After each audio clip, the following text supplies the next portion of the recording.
He won her in a poker game from her drunk father, and everyone thought she'd be dragged off like property. But instead of shame, he placed his coat around her shoulders and swore he would treat her like a queen. In a smoky frontier saloon, where dust and danger hang in the air, one man's act of honor sparks a storm no one saw coming.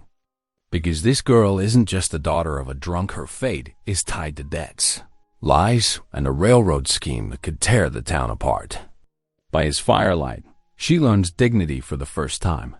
But out on the street, boots are marching, papers are forged, and men with iron fists are coming to claim her. He saved her once.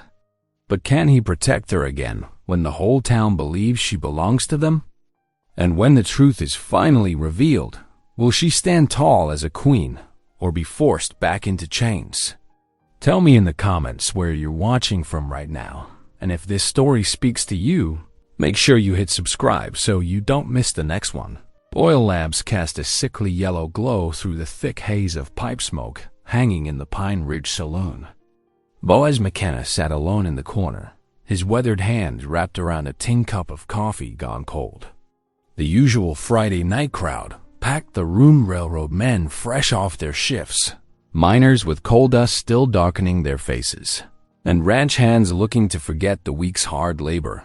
His dark eyes settled on Silas Calloway at the poker table.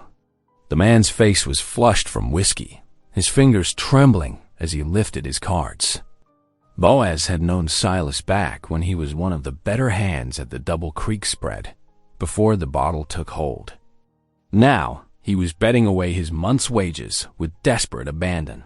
"Raise you 20, Silas slurred, pushing forward a stack of coins that scraped against the rough wooden table.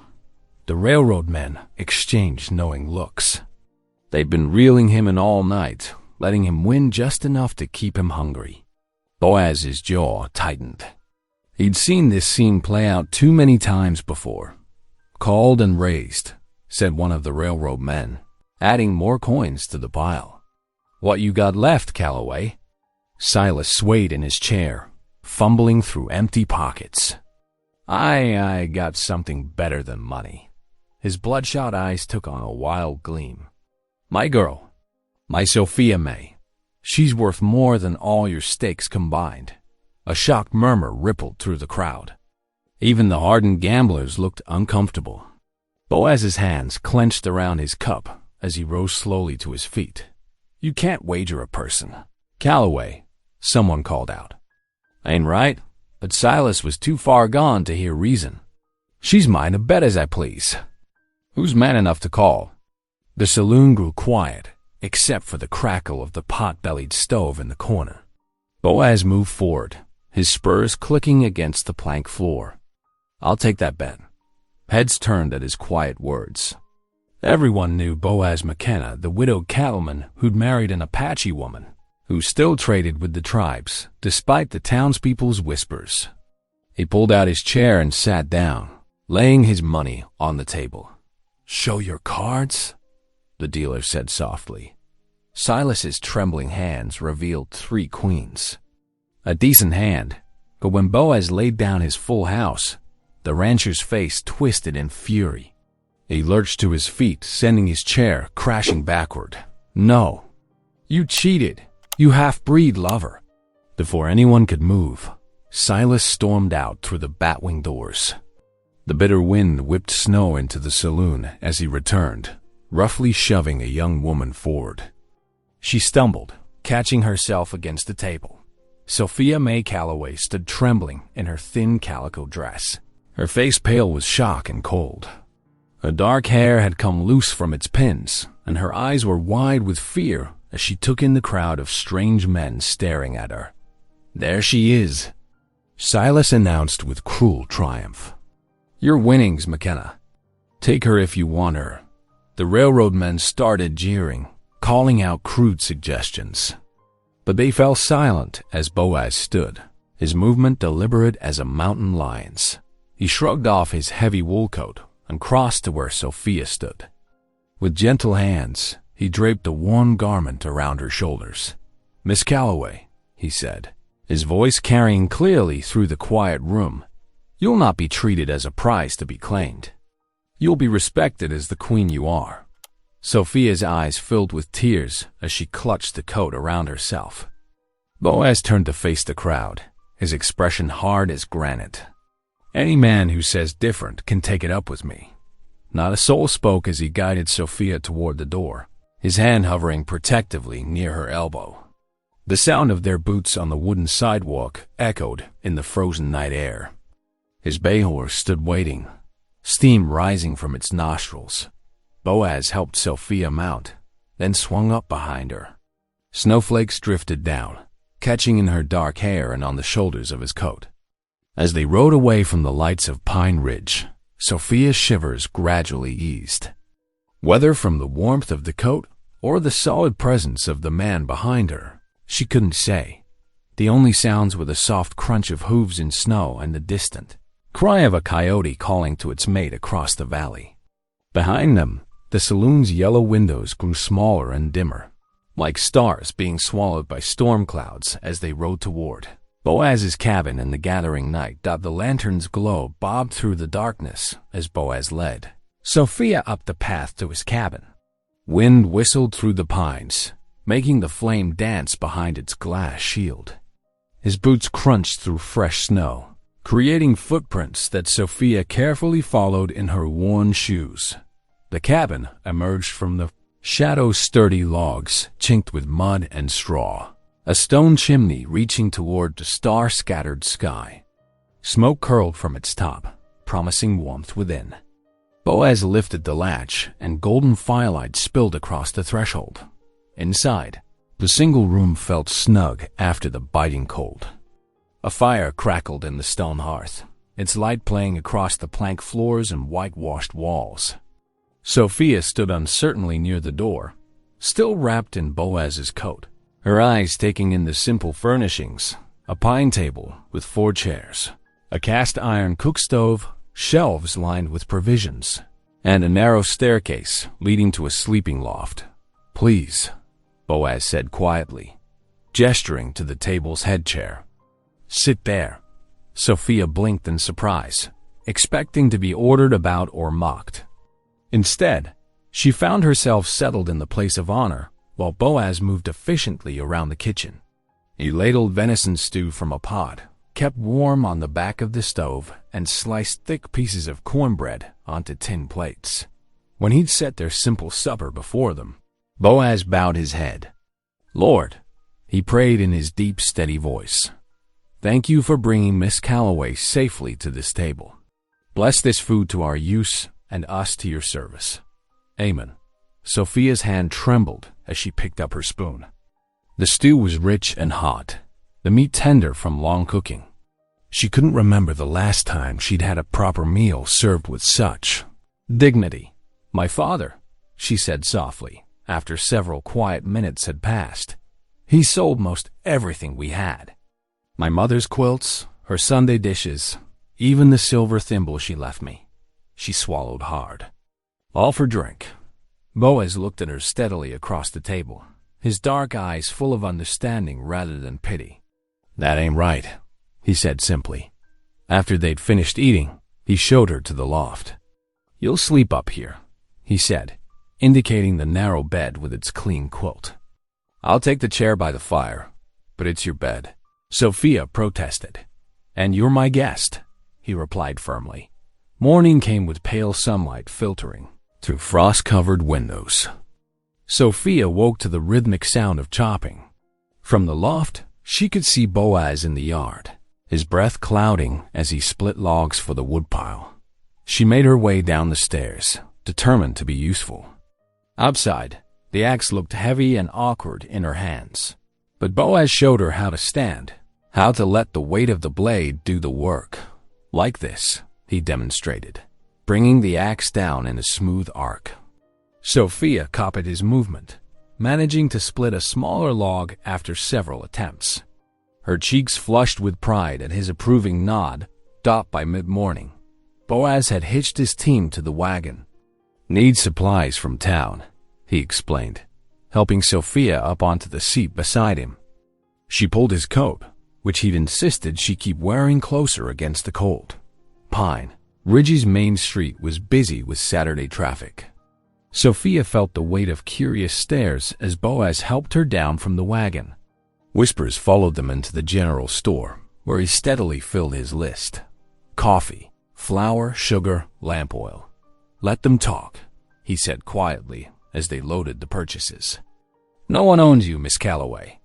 Not your father, not me, not this town's opinions. That evening, settled before the fire, Sophia found herself relaxing for the first time in years. She'd discovered a basket of yarn and knitting needles left from Boaz's late wife, though he hadn't said so, and the familiar motion of creating stitches soothed her nerves. Boaz sat in his chair nearby, reading aloud from a well-worn Bible. His voice was low and measured, like distant thunder without the threat of storm. "The Lord is my shepherd," he read. "I shall not want." The lamplight cast their shadows on the wall, Sophia with her knitting, Boaz with his book, and though everything still felt new and uncertain, something about it also felt right. Like the first fragile shoots of spring grass pushing through melting snow, a kind of peace began to take root in her heart. That morning sunlight glinted off fresh snow as Boaz and Sophia made their way down Pine Ridge's main street. The mercantile's bell chimed as they entered, and Mr. Peterson nodded from behind his counter. Boaz began gathering their supplies while Sophia carefully counted out measures of beans and flour into cotton sacks. "Let me help with those," she offered, reaching for one of the heavier bags. Boaz paused, then handed it to her with a gentle smile. They worked together, moving supplies from the counter to their wagon outside Dodd as they loaded the last sacks. Voices drifted from the railroad office next door. Through the open window came the distinct sound of playing cards being shuffled and dealt. "Calloway's. That is company business now," a man said, his voice carrying clearly in the crisp morning air. "That girl's worth more than whatever he lost at cards. Railroad's got plans for that land," another added. "If McKenna won't honor the wager as collateral, there'll be trouble." Sophia's hands trembled as she gripped the edge of the wagon. Boaz stepped closer, positioning himself between her and the voices. Marshal Dobbs appeared from around the corner, his tin star catching the sun. Two railroad surveyors flanked him, their clean suits marking them as different from the town's usual dusty residents. "McKenna," the marshal called, his voice weary but firm. "Need a word about the Calloway situation." Boaz turned slowly. "Speak your piece, Henry. Railroad has papers," Dobbs said, shifting uncomfortably. Claim Silas signed over rights to his property and dependents as security against his debts. "They're saying the girl needs to be delivered to company custody." Sophia's breath caught in her throat. Boaz's jaw tightened, but his voice remained steady. "Miss Calloway," he said clearly, emphasizing her name, "is no man's property. Not her father's, not the railroad's, and not mine." He met the marshal's eyes. "You know, that's not right, Henry." A group of children had gathered nearby, watching the exchange with wide eyes. They whispered among themselves, pointing at Sophia. She felt her cheeks burn under their curious stares, unused to being the center of such attention. "Just passing along the message," Dobbs muttered, touching the brim of his hat before walking away, the surveyors following with dark looks. The ride back to the cabin seemed longer than usual. The wagon wheels creaked through the snow as their horses plodded steadily onward. Finally, Sophia broke the silence. "Why do you bother with me, Mr. McKenna?" she asked softly. "You're risking so much trouble, and we're strangers." Boaz was quiet for a long moment, guiding the team around a bend in the road. "Had a wife once," he said finally. "Ruth. She was Apache." Sophia turned to look at him, surprised. "Town never did take to it," he continued. "Crossing lines like that. But Ruth, she taught me to see past what folks call proper." His voice grew softer. "Taught me every soul's got worth beyond measure." "What happened to her?" Sophia asked gently. "Fever took her 2 winters past." His hands tightened on the reins. Town doctor wouldn't come. Said he was too busy. They finished the journey in thoughtful silence. That evening, as they sat at the supper table, Sophia found herself speaking of things she'd rarely shared. "I have a dream," she said, stirring her soup. "Seems foolish, maybe. Tell me," Boaz encouraged. "I want to teach children," she said in a rush. "Hymns and reading, mostly. There's so many little ones out here growing up without hope or learning." She glanced up to find Boaz watching her intently. "Even the railroad men's children and the native families at the trading post. They all deserve a chance." Boaz's expression softened with surprise and something like admiration. "That ain't foolish at all, Miss Calloway." Later that night, as Sophia lay in the loft bed, coyotes began their nightly chorus in the distant hills. Their wild songs echoed across the snow-covered valley, reminding her how far she was from everything familiar, yet somehow closer to everything she'd hoped to be. She closed her eyes, folding her hands in prayer. Below, she could hear Boaz adding wood to the fire, his quiet movements a comfort in the darkness. For the first time in years, she felt safe enough to pour out her heart to God in silence, asking for guidance in this strange new chapter of her life. Dawn painted the cabin windows with delicate frost patterns as Sophia stirred from sleep. The floorboards creaked beneath her feet as she descended the loft ladder, finding Boaz already dressed in his heavy coat and boots. "Morning, Miss Calloway," he said, adjusting his hat. "Thought you might like to learn something new today." Through the frosted glass, Sophia spotted a gentle bay horse already saddled in the yard. Her stomach tightened with uncertainty. "Oh, Mr. McKenna, I don't know about riding," she protested, wrapping her shawl tighter. "I've never. Part of living free is moving free," Boaz said quietly, holding out a pair of worn leather gloves. "Horse like old Dan here. He's steady as they come." Sophia took the gloves with trembling hands. Outside, her breath clouded in the bitter morning air as Boaz led the bay closer. The horse's coat gleamed copper in the pale sunlight, his dark eyes gentle. "Put your foot here," Boaz instructed, cupping his hands to boost her up. "That's it. Now grip with your knees, like you're hugging him with your legs." Sophia clutched the saddle horn, her heart racing as she settled onto old Dan's broad back. The horse stood perfectly still, as if understanding her fear. "We'll just walk a spell," Boaz said, leading them toward the snow-covered meadow. Old Dan's hooves crunched softly through the crusty snow, his steady gait slowly relaxing Sophia's rigid posture. Halfway across the meadow, a rabbit burst from beneath a sagebush, startling her. Old Dan merely flicked an ear, but Sophia let out a surprised laugh, a sound she hadn't heard from herself in years. The joy of it caught her off guard, and she pressed a gloved hand to her mouth. "Good sound," Boaz commented, a smile touching his eyes. "Reckon these hills could use more laughing." After the riding lesson, Boaz showed her to the well, demonstrating how to work the wooden handle. "Water's life out here," he explained, muscles flexing as he hauled up a full bucket. "Got to respect its power, both presence and absence." Sophia nodded, taking her turn at the handle. "It's harder than it looks." "Everything is out here," Boaz agreed. "Land's got no mercy for them that don't understand its ways. Blizzards can trap you for weeks. Drought can steal your crops and cattle." He paused, his voice growing somber. "Seeing treaties broken like dry twigs, leaving good people with nothing but broken promises." Over bowls of venison stew at noon, Sophia gathered courage to ask what had been on her mind. "You mentioned treaties. Were you involved with all that?" Boaz set down his spoon. "Was a cavalry scout once upon a time. Thought I was doing right by the law." His eyes grew distant. "Till I saw Apache families forced from their homes, children crying, elders carrying what little they could save." He shook his head. "Couldn't abide it. Left the service that same month." Sophia stared into her bowl, shame coloring her cheeks. I'm sorry for things I used to say. Words I learned from others about Indians. I didn't know better, but that's no excuse.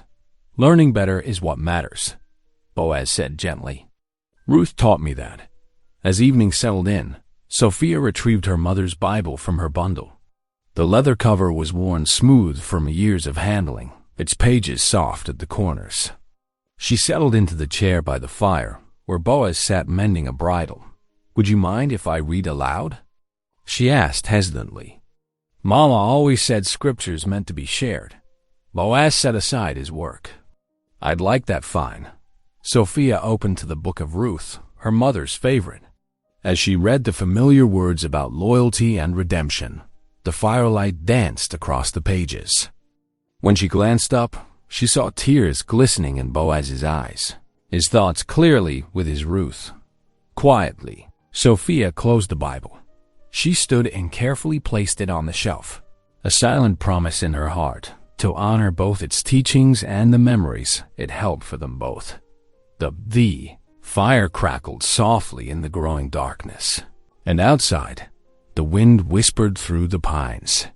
In that moment, the cabin felt less like a refuge of necessity and more like what Sophia had almost forgotten, a home. The morning sun streamed through the cabin windows as Sophia swept the worn floorboards, humming a hymn her mother once taught her. Dust motes danced in the golden light while she worked, finding comfort in the simple task. The steady swish of the broom against wood filled the quiet cabin. The sudden thunder of approaching hoofbeats broke the peace. Sophia's hands tightened on the broom handle as 3 riders appeared in the yard. 2 unfamiliar men in fine Eastern suits and Marshal Dobbs, his badge catching the sunlight. Boaz emerged from the barn, wiping his hands on a cloth. His eyes narrowed as the riders dismounted. McKenna, Marshal Dobbs called out, not quite meeting Boaz's gaze. Got some business to discuss. One of the railroad agents, a thin man with cold eyes, pulled papers from his coat. These documents show that Silas Calloway's outstanding debts to the railroad company must be settled. He held up the papers, letting them flutter in the winter wind. His daughter stands as collateral. Sophia's heart pounded as she moved closer to the door, still clutching the broom like a shield. Through the window, she watched Boaz stride to his rifle, leaning against the porch post. He lifted it smoothly, but kept it pointed at the ground. Man's daughter ain't property to be traded, Boaz said, his voice level but firm. Those papers look mighty fresh for such an old debt. The second agent stepped forward, his boots crunching in the snow. The law's the law, McKenna. Hand her over peaceful-like. Show me proper proof, Boaz demanded. Not some hastily scribbled forms claiming ownership of a free woman. Marshal Dobbs shifted uncomfortably in his saddle. There'll be a hearing in town within the week. Until then, regulations say she needs to be in official custody. Official custody? Boaz's voice carried a dangerous edge. Or railroad custody. Now see here, the first agent began, but Boaz cut him off. There's God's law above man's greed, he said.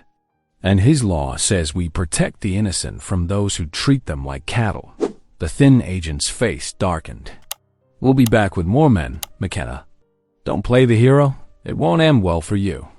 They wheeled their horses around, Marshal Dobbs trailing behind without another word. Their hoofbeats faded into the winter stillness, leaving an unsettled quiet behind. Sophia's hands trembled as she set the broom aside. Should I run? She whispered when Boaz came inside. I don't want to bring trouble to your door.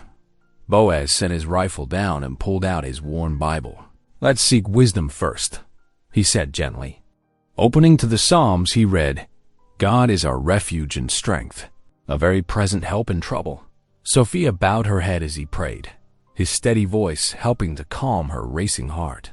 When they finished, he closed the Bible with careful hands. Got work needs doing, he said. Best medicine for worried minds. In the barn that evening, a newborn calf needed tending. Sophia helped Boaz check its legs and breathing, her initial fear of the gangly creature giving way to wonder as it nuzzled her hand. "She likes you," Boaz observed, showing Sophia how to brush the calf's coat. Animals know when they can trust someone. Working together in the warm, hay-scented space, Sophia felt her courage returning. The railroad's threats seemed less overwhelming, with honest work before her and solid barn walls around her. Later, over a simple supper of beans and cornbread, Sophia broke the comfortable silence. "I never felt safe before," she admitted quietly, stirring her spoon. "Not even in my father's house. But here," she gestured to the cabin's sturdy walls, the sheltered space they'd created. "Here I do." Boaz looked up from his plate, his eyes gentle. "God gives second chances," he said softly, "to all of us who need them." Wind rattled the shutters as night settled over the cabin, carrying with it the weight of the railroad's threats.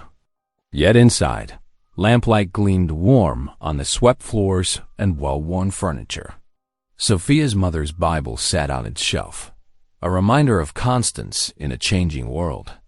Despite the danger looming outside, peace lived within these walls, a peace Sophia had never known before, built on respect, faith, and the quiet strength of a man who saw her as a person, not a prize.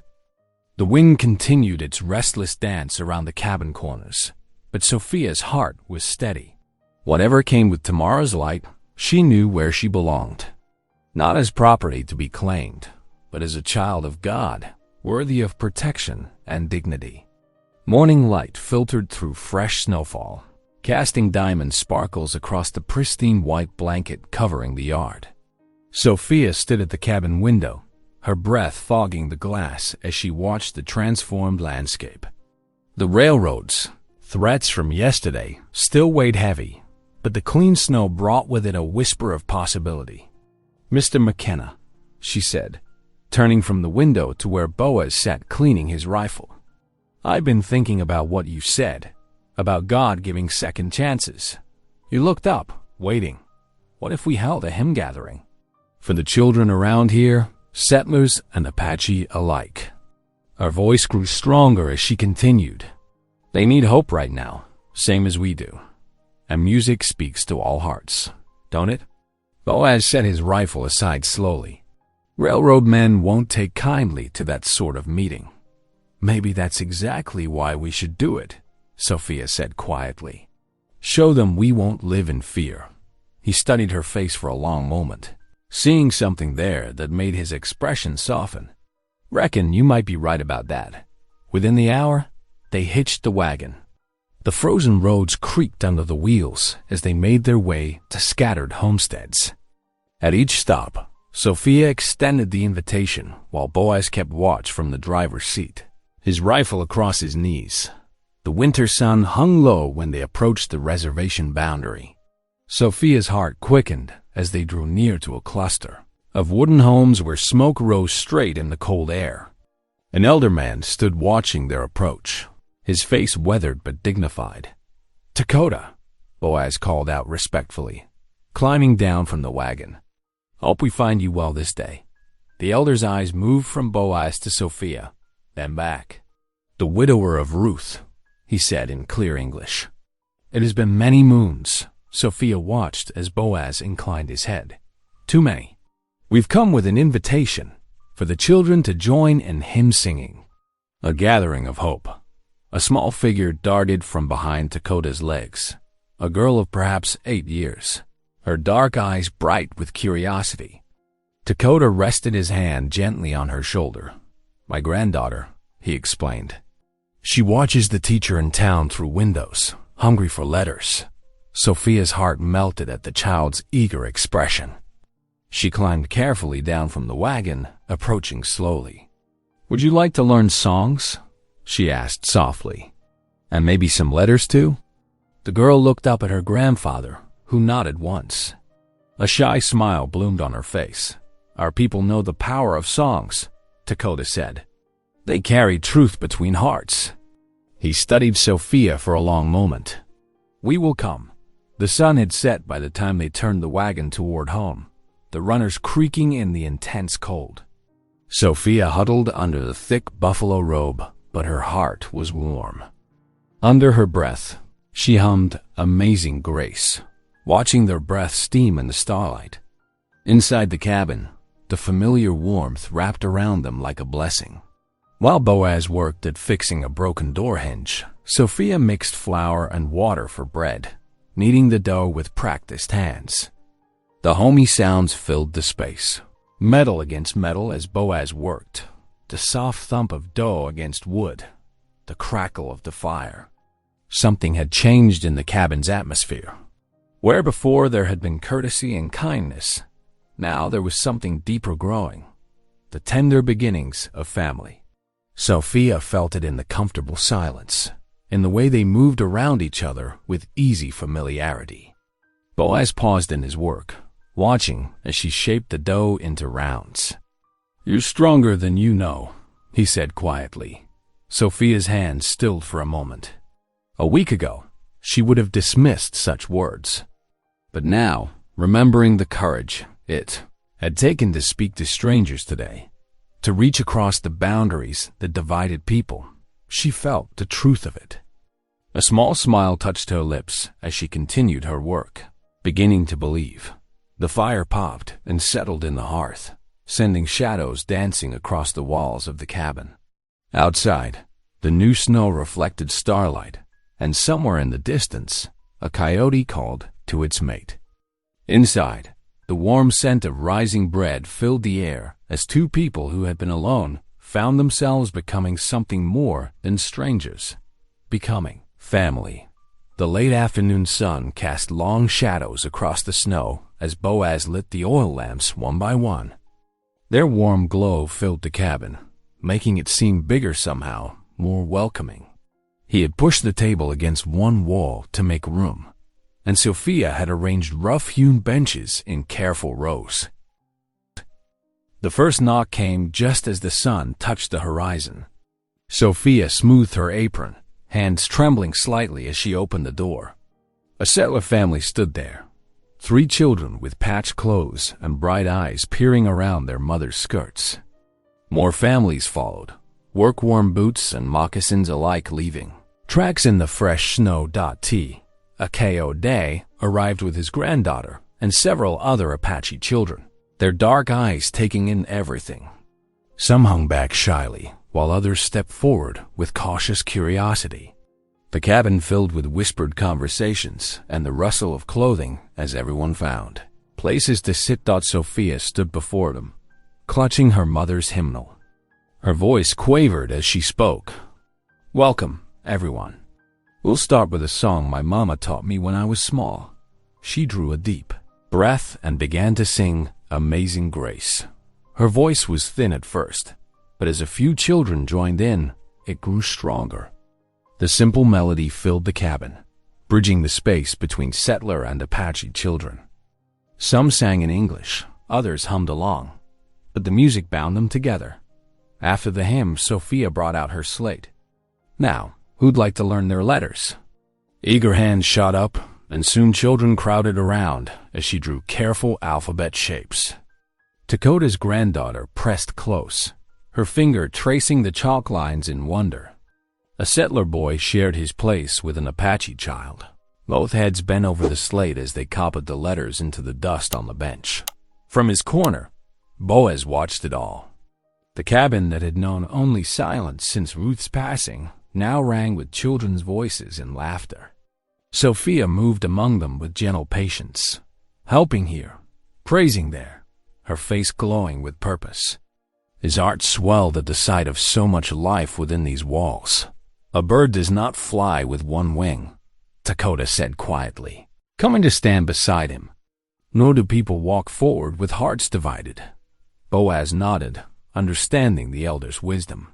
"These children don't see the lines we adults draw," he replied. The girl, Dakota gestured toward Sophia, who was helping a small boy form the letter B in the air with his finger. "She has a teacher's heart. Such gifts are rare." As the evening drew to a close, families lingered, thanking Sophia. Mothers clasped their hands, and fathers nodded respectfully. The children begged to know when they could return. Even the most hesitant parents seemed softened by their children's joy. "Hope is like water in the desert," Dakota remarked as he prepared to leave. "Rare, but precious. It makes things grow." He touched his granddaughter's shoulder. "We will come again."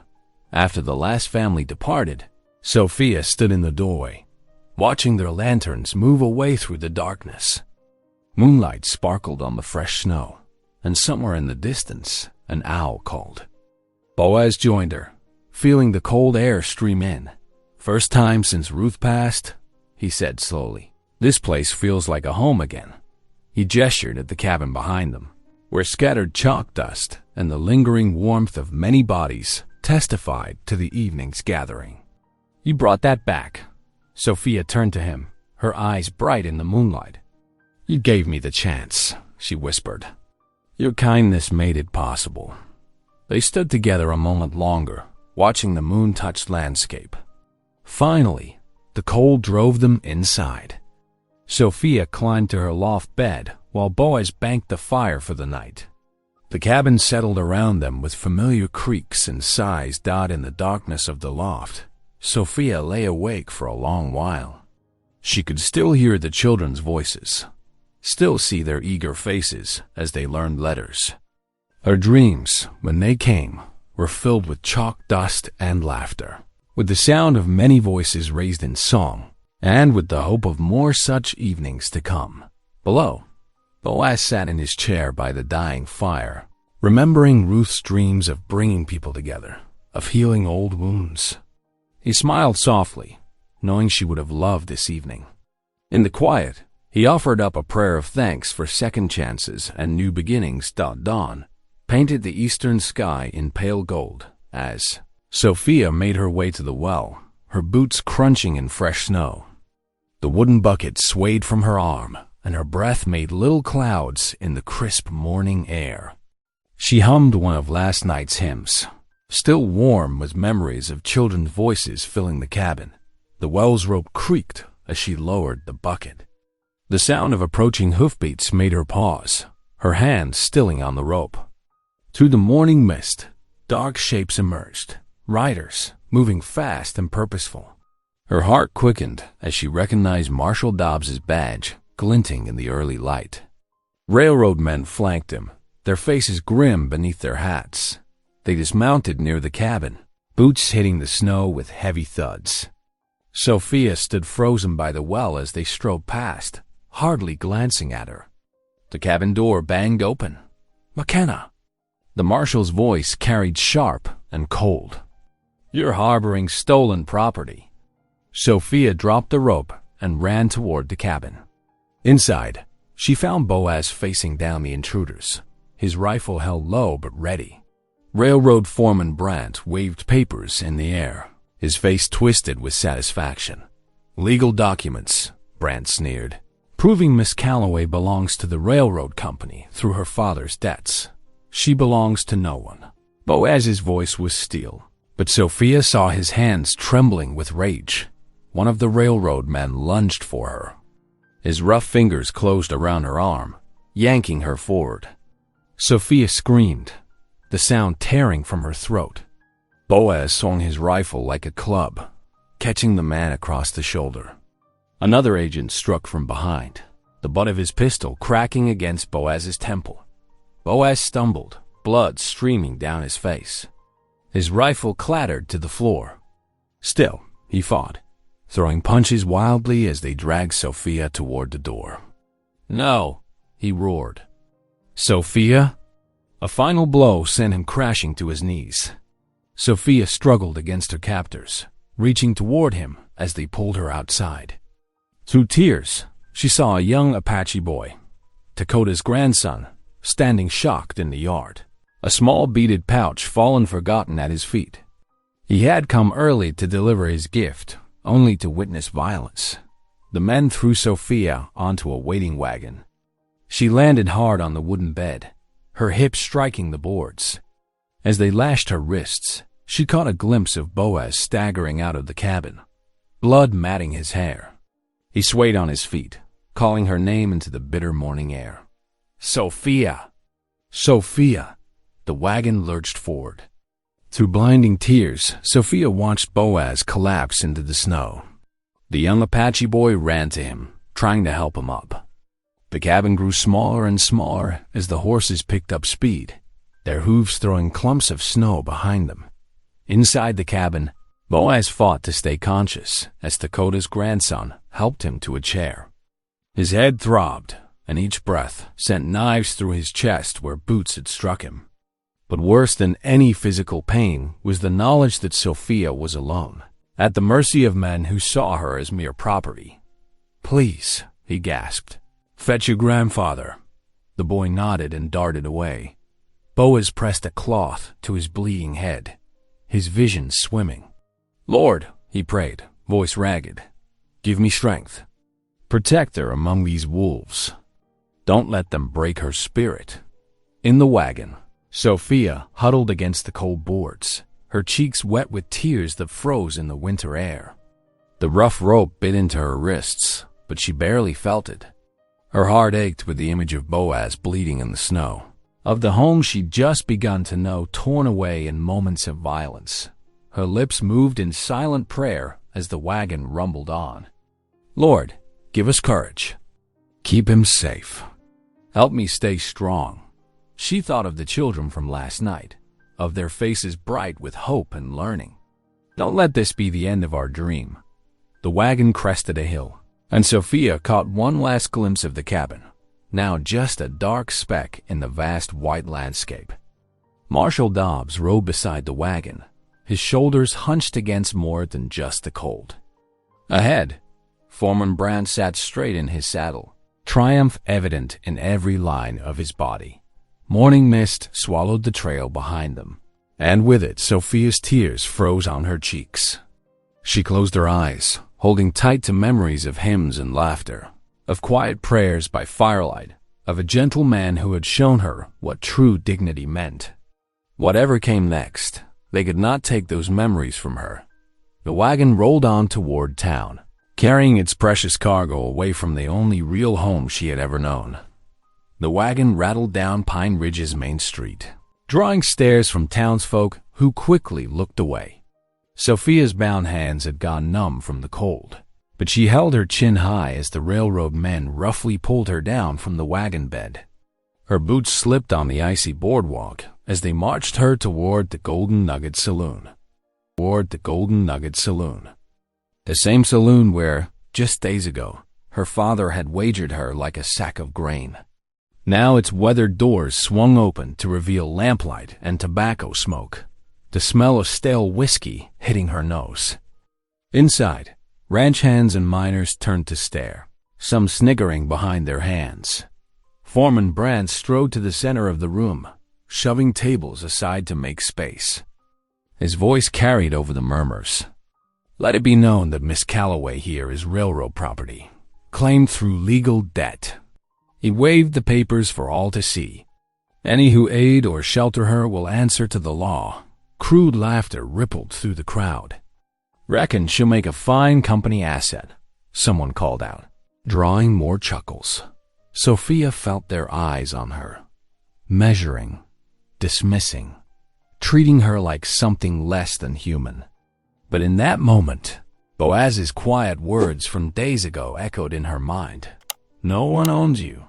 She thought of the children at the hymn gathering, of their trust and hope, of her mother's Bible, worn smooth with years of prayer. Something settled in her chest, solid as stone. She lifted her eyes, voice clear and steady despite her trembling hands. "I am no man's property." The saloon grew still. "My worth comes from God above," Sophia continued, each word ringing through the sudden quiet. "Not from papers or promises or a father's foolish bet." Brandt's face darkened. He stepped toward her, hand raised, but hesitated as mutters spread through the crowd. Some men shifted uncomfortably, gazes dropping to their boots. "Lock her up," Brandt snapped to his men. "We'll see how brave she feels after a night alone." They dragged her to a back storeroom, shoving her inside. The door slammed, lock clicking with grim finality. A single barred window let in weak afternoon light, showing crates of liquor and dusty shelves. Sophia sank to her knees on the rough floorboards, finally allowing tears to fall. Miles away at Boaz's cabin, Dakota worked with careful hands, binding strips of cloth around Boaz's bleeding head. "The spirits of your ancestors must be strong," the Apache elder said softly. "Such blows would have killed a weaker man." Boaz winced as Dakota tightened the bandage. "I have to reach her," he muttered, trying to stand. The room spun, and he grabbed a table edge. "You will," Dakota assured him. "But first, you must have strength to fight." He pressed a cup of bitter medicine to Boaz's lips. "Drink, then we ride." As the sun began its westward slide, Boaz mounted his horse, every movement sending daggers through his ribs. Dakota steadied him in the saddle. They set out at a careful pace, the elder matching his pony's steps to Boaz's labored rhythm daubed back in the storeroom. Sophia huddled in a corner as evening shadows lengthened. She could hear the saloon growing rowdier, glasses clinking and voices rising. Her mother's Bible verses came to her, offering comfort in the gathering dark.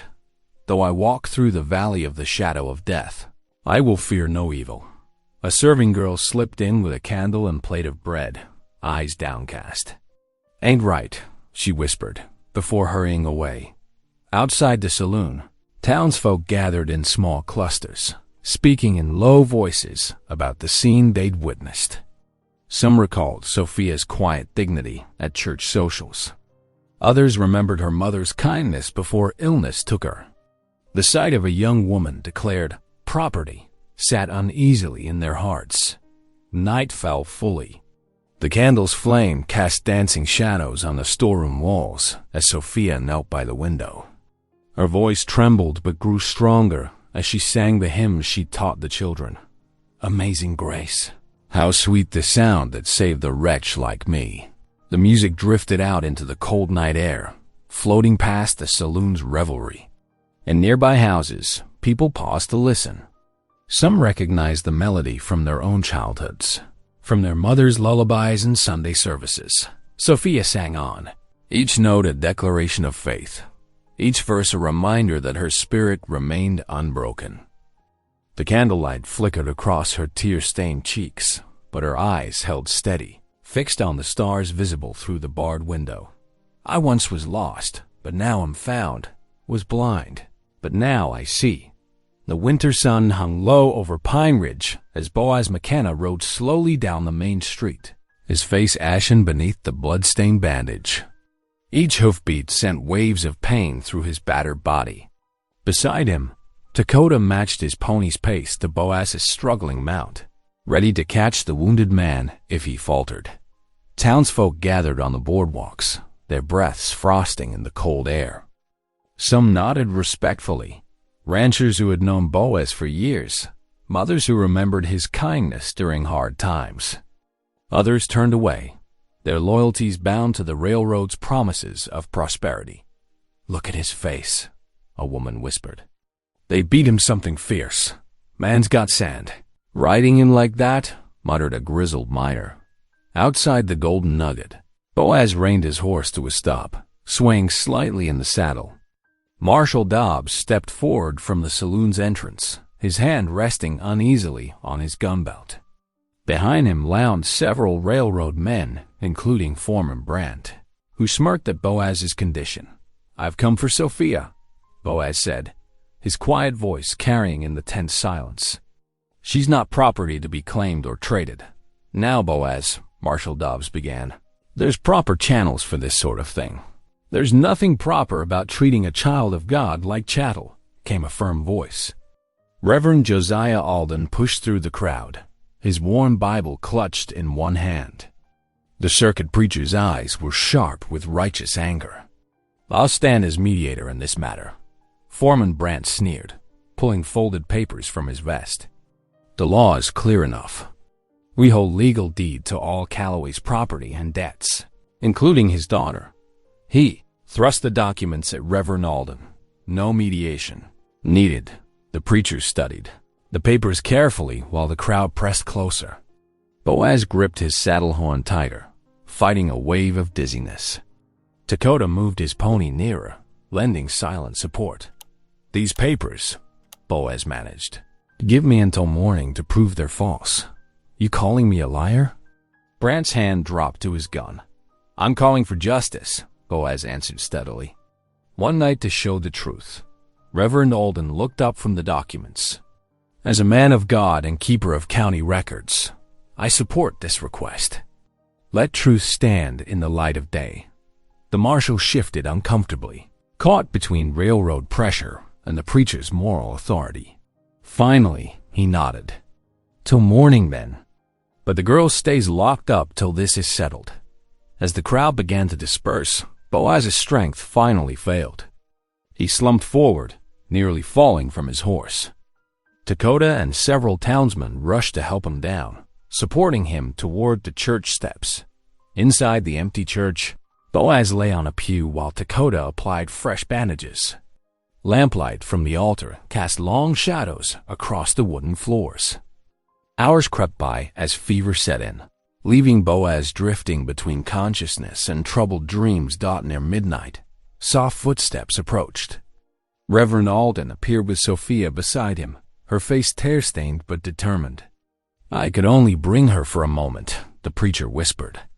"The marshal's men are watching." Sophia knelt beside the pew, taking Boaz's rough hand in hers. "You came for me," she said softly. Boaz's eyes flickered open. "Couldn't leave you to face this alone." "I'm not alone." Sophia squeezed his hand. "God is with us." "And so are you." "We won't yield," Boaz murmured. "Not to men who treat his children like property." Sophia bowed her head, her voice trembling with prayer. "Lord, give him strength. Help us stand firm in your truth." "Time to go," Reverend Alden urged gently. "They'll be checking soon." Sophia pressed Boaz's hand one last time before rising. As she followed the preacher toward the door, she began to sing quietly, her clear voice carrying through the shadowed church. "Be not dismayed, whatever betide. God will take care of you." Even after she was gone, the hymn seemed to linger in the empty pews. Boaz closed his eyes, drawing comfort from the melody's promise. Dakota sat vigilant nearby, his presence steady as the stars wheeling overhead. Through the long night, more hymns drifted faintly through the walls, Sophia singing in her locked room at the saloon, her faith carrying across the sleeping town. Each verse spoke of courage, of trust in divine justice, of light conquering darkness. The church grew cold as the fire died down, but still the music came, binding wounded cattleman and captive teacher together in chains stronger than any railroad's greed. They waited for dawn, armed with nothing but truth and the power of unshakable faith. The first rays of sunlight pierced the frosty windows of Pine Ridge's small church, casting long shadows across the wooden pews. Outside, townsfolk gathered in clusters, their breath clouding in the bitter morning air. Boaz McKenna stood at the church steps, his face still pale but his eyes clear with determination. Sophia waited nearby under guard, her hands clasped tightly together in silent prayer. Foreman Brant strutted forward, waving his fraudulent papers. "Time's up, McKenna. The girl belongs to the railroad now." "Not so fast," Reverend Alden called out, emerging from the church office. In his weathered hands, he carried a small leather-bound Bible, its pages yellow with age. "I found something of interest while searching through our parish records last night." The crowd pressed closer as the preacher held up the worn book. This Bible belonged to Elizabeth Calloway, Sophia's mother. It was left in my care before her passing. Sophia's eyes widened. "Mama's Bible," she whispered, her voice catching. Reverend Alden carefully opened the front cover, where elegant handwriting filled the family record pages. Here, written in Elizabeth's own hand, is Sophia's birth record and her rightful place in the Calloway family. According to both divine and civil law, no man, not even her father, has the right to gamble away her freedom. That could be any old book, Brant sneered, but there was uncertainty in his voice. Dakota stepped forward, his dignified presence commanding attention. I knew Ruth, Boaz's wife, he said, his words measured and clear. Many times I saw her reading with Elizabeth from this very Bible. They shared stories of faith across our different ways. The marks on its cover, the red ribbon bookmark, these I remember well. Murmurs rippled through the crowd. Several townspeople nodded, recalling the friendship between the two women that had crossed cultural boundaries. Marshal Dobbs shifted uncomfortably, studying the Bible's pages. These records appeared genuine. Dates matched the county documents. And here, Reverend Alden pointed to another entry, is Elizabeth's final testimony, stating her wish that her daughter remain free to follow God's calling. He looked directly at Brant. No deed or wager can override a mother's legal declaration of her child's birthright. The townsfolk's whispers grew louder, indignation rising as they realized the extent of the railroad's deception. A rancher's wife spoke up. We can't let them treat our children like property. The railroad's claim is based on fraud. Someone else called out. Sophia moved closer to Boaz, her fingers gripping his arm. Thank you, Lord, she breathed, tears streaming down her face. You kept your promise. Marshal Dobbs removed his hat, running a hand through his gray hair. Shame colored his features as he faced the crowd. As law officer of Pine Ridge, I hereby declare the railroad's claim on Sophia May Calloway null and void. She's free to go. Relief swept through the gathering. Several women rushed forward to embrace Sophia, while men clapped Boaz on the shoulder. Foreman Brand's face twisted with rage. This isn't over, he snarled, crumpling the false papers in his fist. The railroad doesn't take kindly to interference. Get out of our town. Someone shouted. Others joined in, their boos and jeers following Brant as he stormed toward his horse.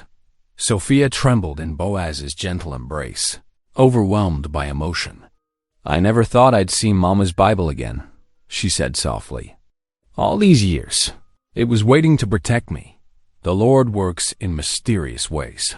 Reverend Alden smiled, carefully placing the precious book in her hands. Your mother's faith lives on through you, child. Dakota touched the Bible's cover respectfully. Two mothers watched over you, Elizabeth with her written words, and Ruth through the man who honored them. The morning sun climbed higher, warming the cold air. Townspeople lingered, sharing words of support and apologizing for not standing up sooner. Marshal Dobbs approached Boaz and Sophia, his expression humble. I failed to uphold true justice, he admitted. Can you forgive an old man's weakness? God's mercy covers all our failings, Sophia answered quietly, her mother's Bible held close to her heart. We must learn to extend it to each other. The railroad men mounted up and rode out of town, their threats forgotten in the face of truth's victory. As the crowd dispersed, Sophia opened the Bible to read her mother's familiar handwriting, each word a testament to love stronger than greed or fear. The truth shall set you free, she quoted softly, looking up at Boaz with eyes full of gratitude dot above them. Church bells rang out clear and joyful in the winter morning, celebrating one small soul's liberation and the triumph of faith over fraud. Sophia and Boaz emerged from the saloon into the bright winter sunlight, their hands clasped together in quiet triumph. The same wooden walkway that had witnessed her shame now felt different under her feet. Where there had once been jeers and cruel laughter, now came the soft scrape of boots and shuffling feet as townsfolk stepped aside, many removing their hats in respect. Miss Calloway, old Mr. Peters, the blacksmith, nodded deeply. I reckon we owe you an apology for standing silent too long. More voices joined in, offering quiet words of regret and support. Even Mrs. Henderson, known for her sharp tongue, pressed a handkerchief to her eyes and whispered, God bless you both. The sound of children's voices lifted above the murmurs.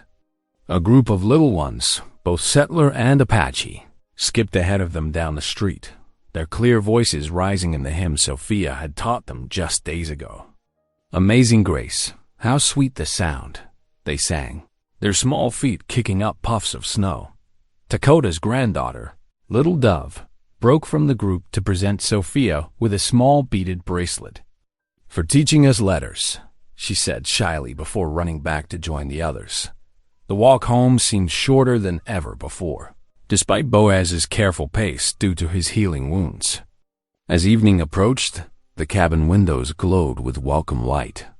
Smoke curled from the chimney where someone had thoughtfully built up the fire.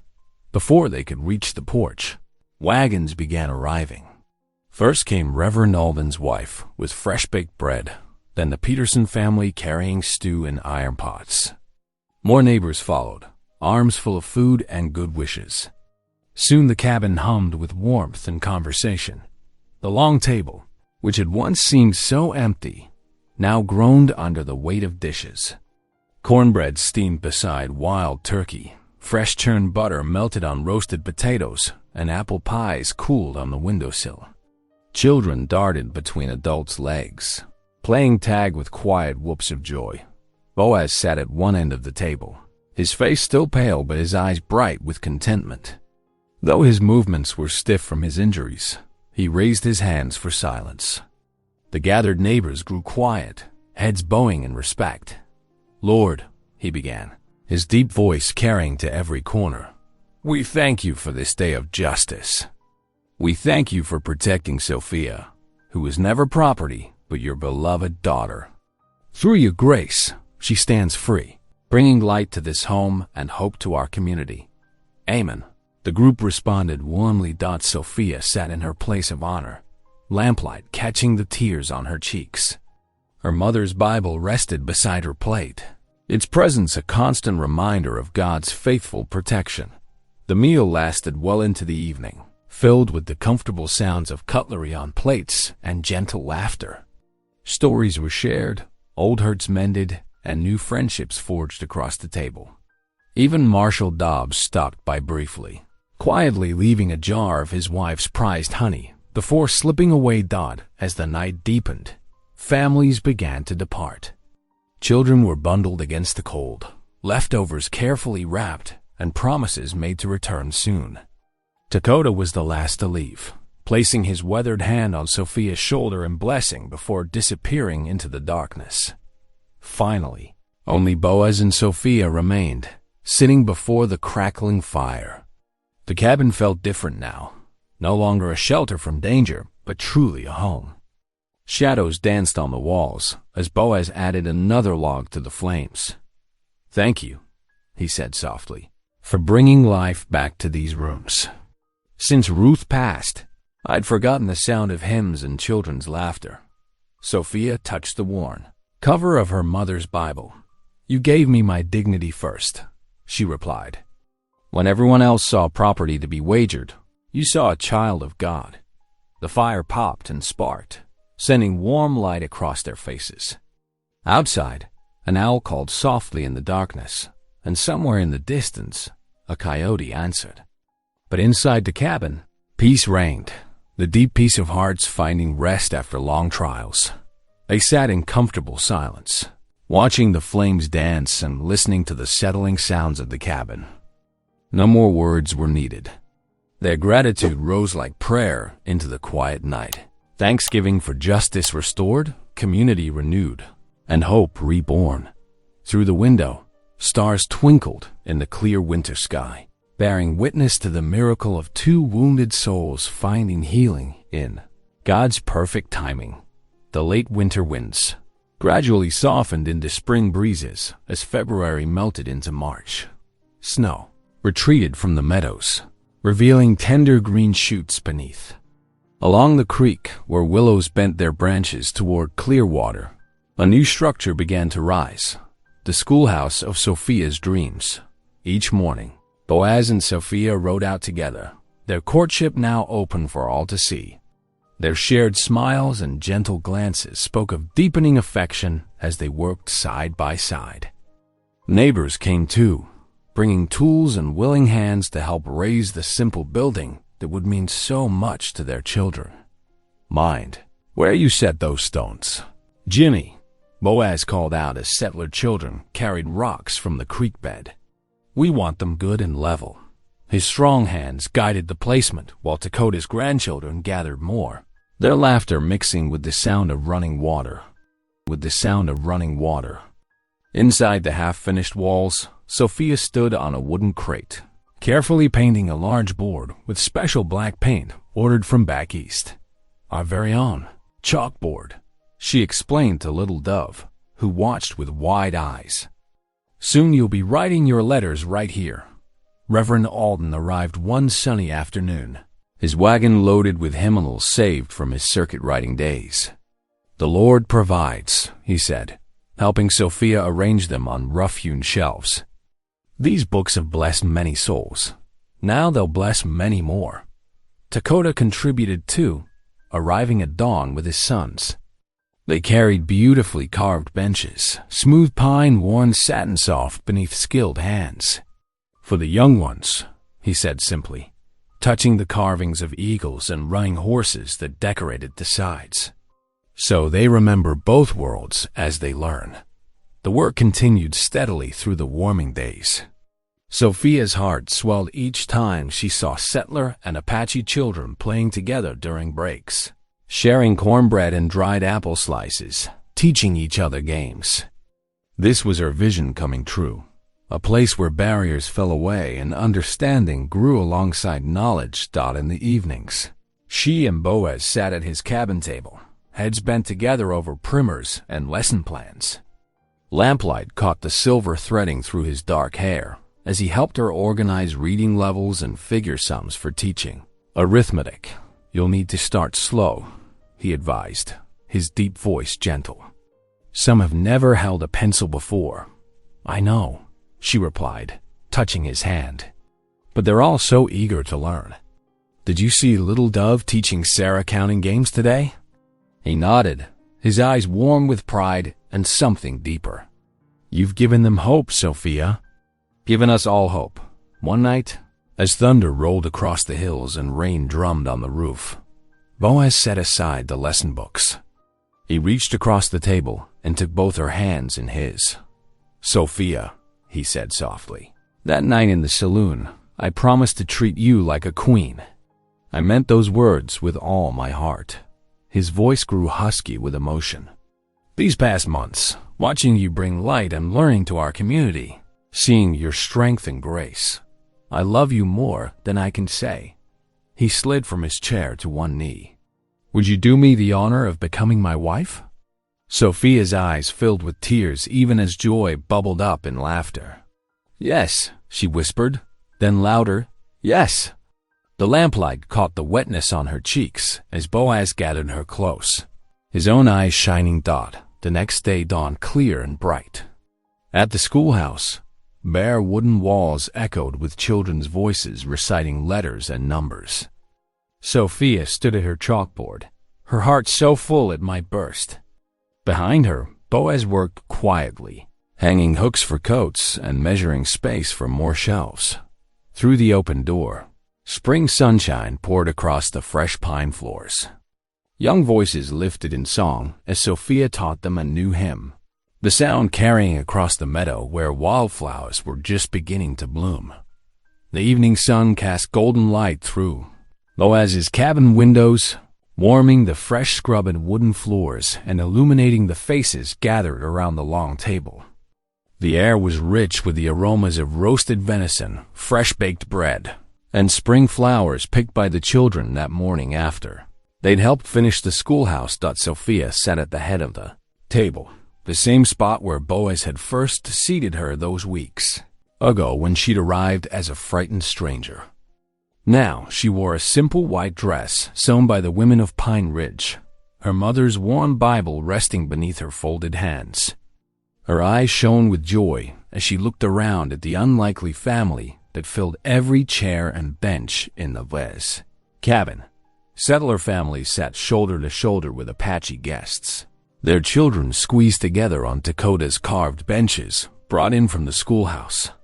Reverend Alden beamed from his place near the window, while Dakota's weathered face held a gentle smile. The marshal, humbled by recent events, had brought his wife and daughters, who now chatted easily with their Apache neighbors. Boaz stood at the foot of the table, his dark eyes fixed on Sophia with tender pride. His voice, deep and clear, called for quiet as he bowed his head to pray. "Lord," he began, "we thank you for your endless mercy, for second chances that bloom like spring flowers after winter's cold." His voice grew husky with emotion. "For bringing Sophia into our lives, teaching us all what dignity truly means. For healing old wounds between neighbors and showing us that your love knows no boundaries." The gathered guests murmured, "Amen." But before anyone could reach for the food, little Dove stood up. Other children followed, both settler and Apache, their faces glowing in the lamplight. They began to sing the hymn Sophia had taught them in those first dangerous days, when hope seemed as fragile as a candle flame in winter. Their young voices rose pure and strong, filling the cabin with harmony that brought tears to many eyes. Sophia pressed her hand to her heart, remembering how that song had sustained her during her imprisonment in the saloon. Now it celebrated freedom, love, and the promise of new beginnings. When the singing ended, Boaz moved to stand beside his bride. He bent close, his whispered words meant for her alone. "I meant what I said that first night. I will always treat you like the queen you are." Sophia's smile radiated such joy, it seemed to light the room brighter than any lamp. She looked up at her husband, then out at their gathered community, no longer divided by fear or prejudice, but united in hope and faith. Her dream of teaching had grown into something far greater, a lesson in love that had changed them all. The feast began as evening settled over the land. Lamplight flickered across faces that once had been strangers, now family. Through the open window came the sound of spring peepers by the creek, nature's own hymn of praise for this night of celebration and new beginnings. Thanks for spending a moment here with me. If this story touched you, let's keep this connection going. Hit subscribe, and I'll see you in the next one.